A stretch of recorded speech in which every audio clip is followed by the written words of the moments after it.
اعوذ باللہ من الشیطان الرجیم، بسم اللہ الرحمن الرحیم۔ السلام علیکم ورحمۃ اللہ وبرکاتہ۔ حضرت شیخ الاسلام امام غزالی نے احیاء العلوم میں ایک حاسد آدمی کی یہ عقائد فرمائی ہے کہ ایک شخص بادشاہ کے سامنے کھڑا ہو کر یہ کہا کرتا تھا کہ نیک لوگوں کے ساتھ نیکی کرو اور محسن کے ساتھ احسان کا بدلہ دو، کیونکہ برائی کرنے والے کی برائی تمہاری طرف سے خود کفایت کرے گی۔ یہ شخص بادشاہ کے سامنے یہ نصیحت کیا کرتا تھا جس سے اس کی بڑی عزت تھی۔ اس کی عزت و عظمت اور مرتبہ کو دیکھ کر ایک شخص کو حسد پیدا ہو گیا۔ اس نے بادشاہ سے شکایت کی کہ یہ شخص حضور کے سامنے کھڑا ہو کر گندہ دہن بتاتا ہے۔ بادشاہ نے کہا اس کی تصدیق کیسے ہو؟ حاسد نے کہا جب وہ آپ کے پاس آئے تو آپ اسے اپنے قریب بلا لیجئے۔ جب وہ آپ کے بالکل قریب آ جائے گا تو اپنی ناک بند کر لے گا تاکہ آپ کے منہ کی بدبو نہ آنے پائے۔ بادشاہ نے کہا بہت اچھا، کل امتحان کریں گے۔ ادھر اس حاسد نے بادشاہ سے کہا، ادھر اس نے جا کر اس ناس و نیک آدمی کی دعوت کر کے ایسا کھانا کھلایا جس میں لہسن بہت سا تھا۔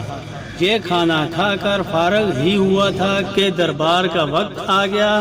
بدستور سابق بادشاہ کے سامنے کھڑے ہو کر اس نے وہی جملہ کہا جو کہا کرتا تھا۔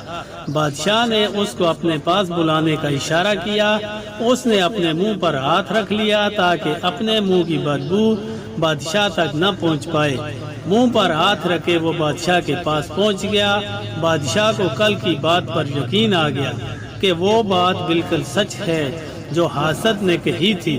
اسی وقت بادشاہ نے اپنے ہاتھ سے اپنے خاص گورنر کے پاس اس مضمون کا ایک خط لکھا کہ جب حامل رکاب اعضاء تمہارے پاس پہنچے تو فوراً اسے قتل کر کے اس کے چمڑے میں بھوسا بھروا کر ہمارے پاس بھیج دو۔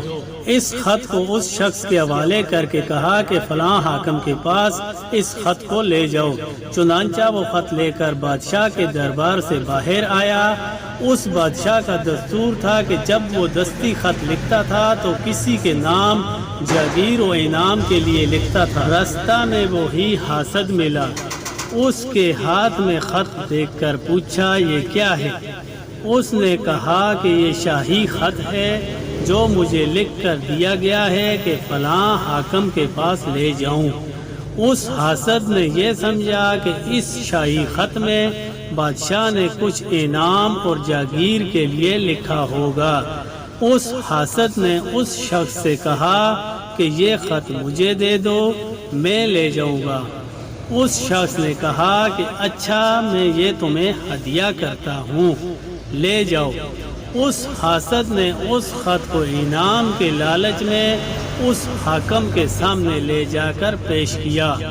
حاکم نے اس خط کو پڑھ کر حامل رکا سے کہا اس خط میں بادشاہ نے یہ لکھا ہے کہ میں تمہیں قتل کر کے تمہاری کھال کھچوا کر اس میں بھوسا بھروا کے بادشاہ کے پاس بھیجوں۔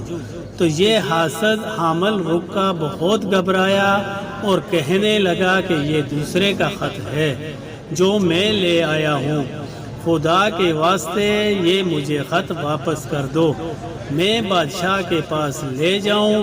اس حاکم نے کہا کہ بادشاہ کا آیا ہوا خط واپس نہیں جا سکتا، اب میں تم کو قتل کروں گا اور بادشاہ کے حکم کے مطابق تمہارے چمڑے میں بھوسا بھروا کر بادشاہ کے پاس بھیجوں گا۔ چنانچہ اس حاسد کو قتل کر کے اس کے چمڑے میں بھوسا بھروا کر بادشاہ کے پاس بھیج دیا۔ ادھر وہ نیک شخص جو بادشاہ کے سامنے روزانہ کھڑا ہو کر یہ کہا کرتا تھا کہ محسن کے احسان کا بدلہ اچھا دینا چاہیے، کیونکہ برائی کرنے والے کو خود اس کی برائی ہلاک کرے گی۔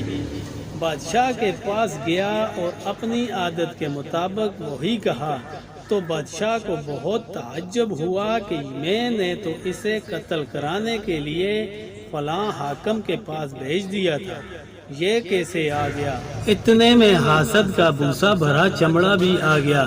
تو بادشاہ نے پوچھا یہ کیا ماجرا ہے؟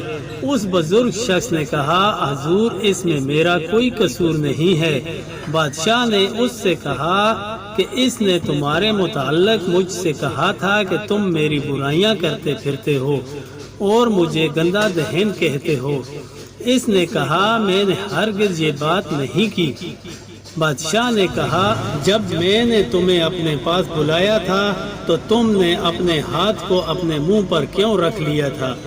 اس نے کہا کہ اس نے میری دعوت کی تھی اور کھانے میں لہسن ڈال دیا تھا۔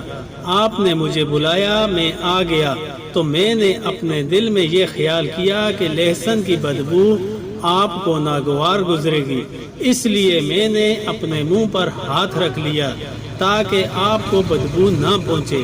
بادشاہ نے کہا سچ ہے، تم اپنا کام کرو، بدی کرنے والے کو اس کی بدی تمہاری طرف سے کافی ہو گئی۔ سچ فرمایا اللہ تعالیٰ نے۔ مفہوم: اور بری تدبیر کرنے والوں کا وبال ان بری تدبیر کرنے والوں ہی پر پڑتا ہے۔